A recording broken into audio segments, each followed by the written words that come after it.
rien compris de ce que le Seigneur voulait me donner. Moi, je me suis baptisé, c'était par rapport à... Je voyais tous mes copains, mes copines se baptiser, donc j'ai voulu faire comme eux.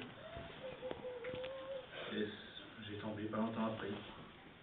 Et j'ai resté pas mal d'années comme ça. J'ai resté loin du Seigneur pas mal d'années. Et moi, je suis revenu à La Réunion, ça va faire à peu près 2 ans. À La Réunion. Moi, je suis revenu à La Réunion, c'était parce que moi et ma compagne, on a passé dans une épreuve. On a perdu un petit bébé.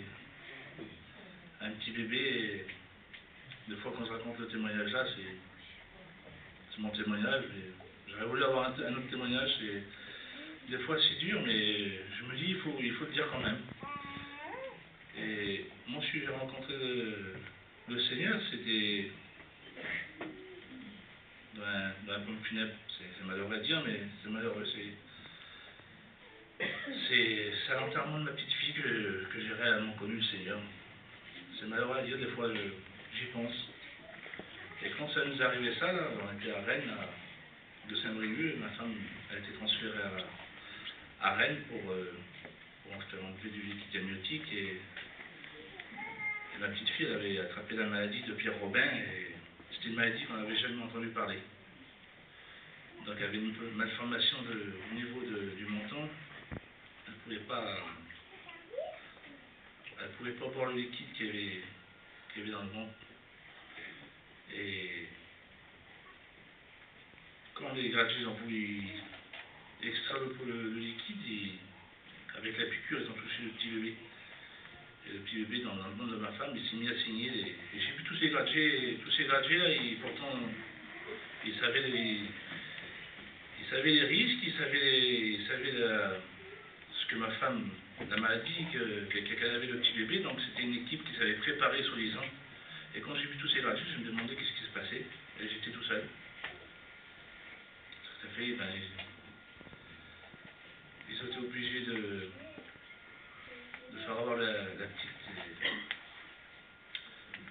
Et quand alors, ils sont arrivés à avoir la petite, et peut-être 1 heure après, ils m'apprennent que la petite, vu qu'elle n'arrivait pas à respirer, qu'elle mourrait tout doucement. Et là, le diable, il a voulu se mettre en colère contre le Seigneur. Il me disait, t'as vu? Et je m'avais isolé dans un coin noir, et je voulais voir personne. Et quand mon beau-frère est venu, un serviteur de Dieu, il est venu et il m'a parlé, et il m'a dit quelques mots de réconfort, mais quand ça vient d'un homme, malgré que c'est un serviteur de Dieu, ça ne va pas. Et quand les gratuits ils sont revenus une deuxième fois, ils m'ont dit, votre femme, son pronostic vital est engagé. Ah, je ne sais pas ça, Seigneur. Tellement que les gratuits, ils étaient sur elle qu'elle a failli partir au ciel. Mais le Seigneur, il n'a pas voulu ainsi. Le Seigneur a gardé ma femme. Et quand j'étais tout seul dans un coin, le Seigneur m'a parlé dans mon cœur et il me disait, ne crains rien. Ne crains rien et tu verras. Et quand les frères, ils ont fait l'enterrement de ma petite fille dans le cimetière,